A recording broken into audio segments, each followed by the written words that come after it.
Mantan Menko Polhukam Mahfud MD menyoroti dugaan kasus korupsi di Badan Gizi Nasional. Satu hal yang menurutnya miris adalah pengadaan motor listrik yang harganya dinaikkan 2 kali lipat dari harga asli. Hal itu disampaikan Mahfud saat memberikan kuliah umum di UIN Palopo, Sulawesi Selatan pada Senin 15 Juni. Menurutnya, kasus di BGN menjadi contoh bagaimana praktik korupsi masih merajalela dan berpotensi merugikan keuangan negara dalam jumlah besar. Oleh karena itu, Mahfud menilai koruptor sudah sepatutnya dipertimbangkan untuk dijatuhi hukuman mati. Sejauh ini, Kejaksaan Agung telah menetapkan 5 tersangka dalam kasus dugaan korupsi tata kelola program makan bergizi gratis.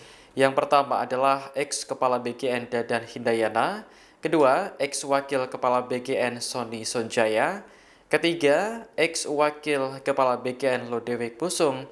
Selanjutnya ada Asep Yusuf Sumantri selaku orang dekat Sony, dan terakhir Andri Mulyono selaku komisaris PT Yasa Arta Trimanunggal. Nah itu mafia.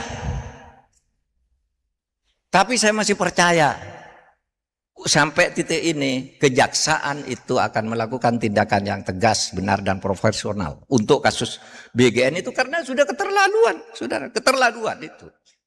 Gimana mesen ribuan motor, nih, dibayar lebih dulu harganya 2 kali lipat dari harga aslinya, pabriknya belum ada, saudara tahu, disiarkan, barangnya belum ada, gedung pabriknya masih akan dibangun mulai pakai ini. Motornya belum ada, sudah dibayar lunas 2 kali lipat dari harga biasa. Itu baru motor di BGN. Makanya saya bilang, hukum mati aja tuh. Bisa enggak dihukum mati? Saudara, hukuman mati itu ada di undang-undang hukum pidana kita. Korupsi yang dilakukan jika negara dalam keadaan krisis, maka bisa dijatuhi hukuman mati. Menurut KUHP yang sekarang, hukuman mati itu bukan hukuman pokok, tapi hukuman khusus. Dengan pertimbangan khusus, dan itu tadi. Tapi kan belum ada. Koruptor kelas kakap yang triliunan itu yang dihukum mati tidak ada. Kalau narkoba udah banyak yang dihukum mati. Pembunuhan berencana banyak. Pengkhianatan terhadap negara banyak. Tapi koruptor belum. Mestinya dalam skala tertentu kalau sudah jebut T atau ratusan miliar merugikan negara gitu. Di atas 100 miliar. Jangan hukuman maksimalnya, jangan hanya hukuman seumur hidup. Tapi di atas itu dengan pertimbangan khusus, hukuman mati bisa. Maka saya bilang, kemarin saya ulangi, ada anak-anak IAIN yang belajar agama syariah, itu usul. Pak, agar pemberantasan korupsi efektif, itu Pak, setiap koruptor potong tangannya aja sesuai dengan hukum Islam. Saudara, dipotong tangan tuh enteng. Apa potong tangan? Itu kan keras mencuri kambing. Zaman Nabi itu kan gitu. Mencuri hartanya orang dari rumah ke rumah, menjebol rumah orang, mencuri itu baru potong tangan. Ini korupsi. Sehingga saya katakan ya potong leher aja. Kenapa potong tangan?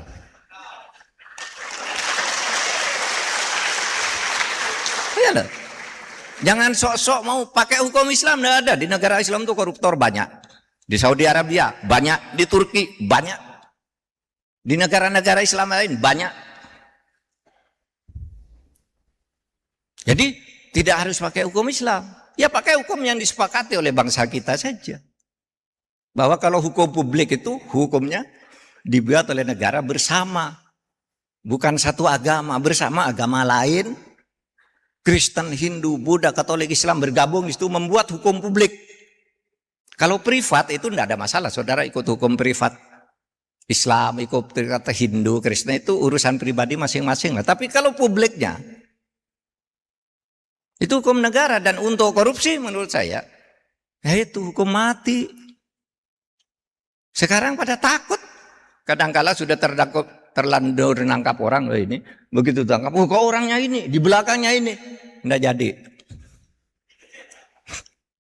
Macet. Padahal sudah tersangka. Ya, sudah tersangka. Ini tersangka udah dipanggil sekarang. Ya udah. Inilah draft tersangkanya udah beredar di mana-mana meskipun kemudian dibantah. Tapi ada permainan politik kan, itu jangan, itu menyangkut ini. Atau dia bilang, iya saya memang korupsi, tapi dikasihkan ke situ dulu itu proyeknya ini, sebut semua akhirnya tidak jadi. Itu yang disebut saling sandera. Karena apa? Karena pendidikan kita itu tidak berpihak pada kebenaran, pada akhlak. Padahal pendiri negara itu sudah bicara filosofi pendidikan kita itu otak dan watak. Itulah kehidupan. Nah saudara sekalian,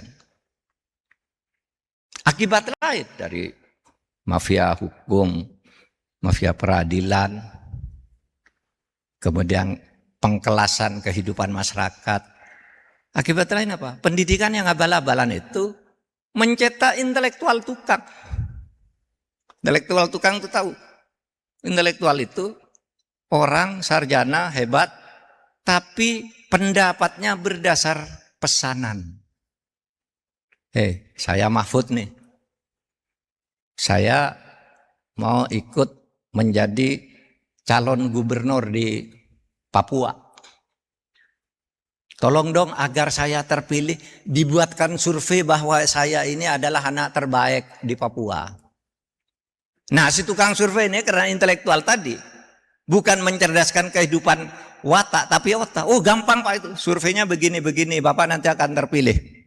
Kami umumkan bahwa Bapak akhlaknya begini berdasar survei masyarakat suka sekian. Lalu nanti kita galang pakai politik uang. Bapak akan terpilih. Apa itu? Intelektual tukang. Intelektual itu ada intelek yang memberikan pendapat berdasar pesanan.